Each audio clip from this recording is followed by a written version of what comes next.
نشون داد، همین مادر پویا بختیاری اینا رو داده بود به ما دیگه. بهت گفتم یادته؟ گفتم ما قراره مستند پخش بکنیم خیلی وحشتناکه.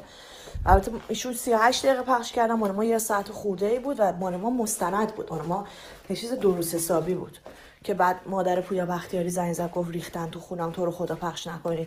و خانم مسیح علی نژاد به کیوان گفت نه پخش کن. کیوان گفت نه اگه بگیرم ببرنش تو میای جواب میدی. کیوان پخش نکرد. خانم مسیح علی نژاد براش بیل فرستاد 10,000 پوند به من بده. کیوان گفت من پول تو رو میدم ولی فقط میخوام ببینم من دارم پول چی میدم. میدونی چی میگم؟ که اونجا بود کیوان رفت بلاکش کرد. مسیحا خیلی، یعنی من شنیدم کیوان میلرزیده وقتی باهاش حرف میزده که تو پس فقط این برات مهم بوده.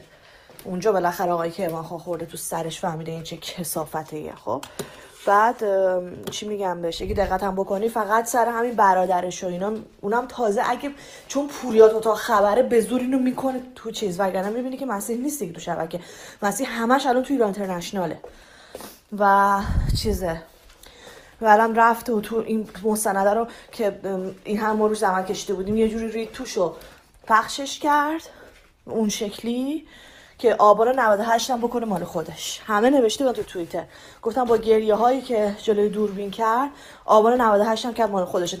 دیدم نوشته بود که من تا آخرین نفس وای میستم و صدای این مادران دیدی خفه شو بابا.